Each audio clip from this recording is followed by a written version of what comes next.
Ring up Christopher of Browell. Come on, let's get on with it.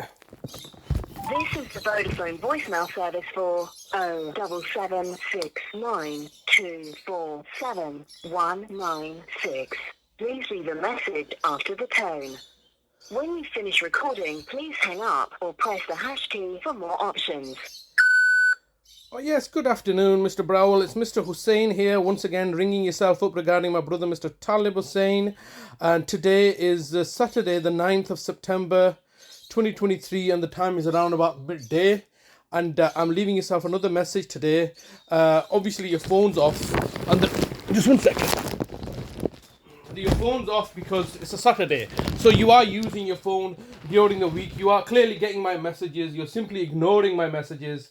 Under instructions from your solicitors and seniors, whom I have always been asking who is the decision maker. Simple answers like how much money has my brother accumulated, not giving me an answer to that. Who's the decision maker, not giving me an answer to that. Asking you to change, step back so I can get a social worker involved, so we no longer got the health authority involved. Refusing to do that.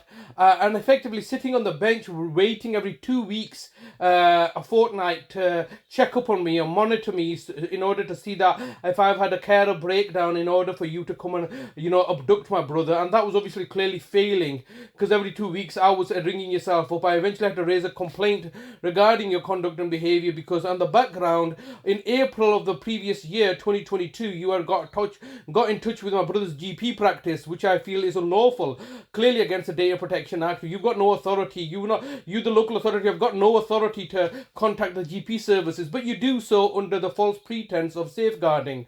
Now, the purpose of my call today is it's been 8 days, or since every day in September I've been ringing yourself up. You're giving me some gobbledygook that, it's not appropriate for you to speak to me. It's not appropriate for you to care for my brother. It's not appropriate for you to commission the services of the police. It's not appropriate for you to commission the services of the courts and the judiciary. It's not appropriate for you to prostitute out the judges. None of this is appropriate. So don't tell me I'm being inappropriate in contacting you, when the reality is that you have done everything unlawful in order to circumvent any of the care that my brother requires. You've accumulated substantial amount of money as the local authority. That same amount of money that you've accumulated, when I was accumulating it, you said it's criminal and sent me to prison, and yet you're doing this. Now, the purpose of my call today, Mr. Browell, is that on the 15th of September, it'll be my brother's birthday. And once again, I'm just reminding myself of my eagernness to have my brother home for his birthday 5 years ago, when you had abducted him and tried to section him under the Mental Health Act. He missed a birthday then. He doesn't get money birthdays. He gets one birthday a year. He gets some time on Eid where he can celebrate. It's his birthday on the 15th, and I need you, the local authority, to remove the bail conditions which you have instructed the police to put in place. I would like to visit my brother on his birthday. All right.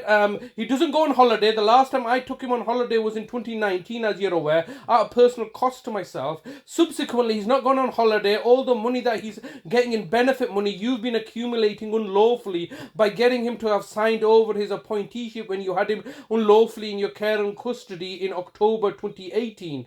That's my understanding of it, that you got him to sign over his appointeeship to you, and at the same time you were at the time suggesting that he lacks a mental capacity, which is nonsensical. So you've got him to sign over his appointeeship so you can get his benefit money since 2018, over 5 years ago. You've accumulated all his money. You've not given him unfettered access to his money. Now it's his birthday coming up. You've unlawfully taken him. Your intentions were to antagonize me so I would get aggressive towards the police and then be remanded in custody, and then you would have won. Obviously, I was expecting you all the time you were going to come down and do something dodgy. And obviously, it's a month later, they put me on police bail conditions, which you, the local authority, have put in place, denying my brother access to his own family. I am his family. This is his home. You can't contrive to get other people involved now. You can't get Shider involved, who's got no invested interest in Talib. You can't get Adala involved, who's been abusing him financially. I've reported him to the police several times. You have the police in your back pocket. This is the problem here, because you buy off the police, you buy off the judges in order to keep this contrivance of you being the city of culture when you're abusing and exploiting the vulnerable people in society. This is an old trope, isn't it? You're pretending to be the benevolent party here, making me out to be the malevolent party here, and yet at the same time my brother's in human suffering. Is another beautiful day outside. These are precious days for my brother, considering that you're going to murder him off soon enough, that he needs to spend time with his family, he can get emotional support. I mean, what exactly have I done? Kept the house dirty? The house which you, the local authority, have instructed the housing association to kick us out of, and by instigating legal proceedings. It is all, when it comes down to it, you can blame me all you want, but you've kept all the money, you've been giving instructions to the housing association to kick us out of the house, and not knowing what to do now. You've not put in place a deputy for his health and welfare. You've removed my lasting power of attorney for his health and welfare. Now you're now you're acting unilaterally without any oversight, without any accountability for now over 32 days, sorry. Ask Talib's what guardian, who put you in charge? My brother has capacity. He's put me in charge. He's been putting me in charge all these years. But the simple fact is that Mr. Mark Truin needs to cover up the fact that since 15 seconds recording time remaining. Yeah, your senior manager, Mr. Mark Truin, needs to cover up the facts that from 2006 until 2012, over a period of 6 years, you did not do an audit on the direct payments, and now I'm being persecuted for your mistakes and failures. This is all your fault as the local authority. You're incompetent. Sorry, your recording time has expired. To leave your message, press 1. Yeah, the incompetent buffoons. Thank you for calling. They are incompetent, malevolent buffoons who can't do the job properly, and all they can do is, but we got these titles. We've given ourselves these titles of honour and grace and PC and constable and sergeant and detective and chief constable and MP and councillor and solicitor and barrister and judge and justice and all these other titles. They just give each other titles, and then that seems to justify them committing all these heinous acts against law and justice and order and anything like this. They just give each other titles, and then they pay each other with use those titles to make money for themselves, and have the human suffering of my brother Talib. Totally abysmal and disgraceful situation that they put my brother in and put myself in, and now they're just sitting back and watching, waiting like vultures to see when we are ill enough so they can come and strike us.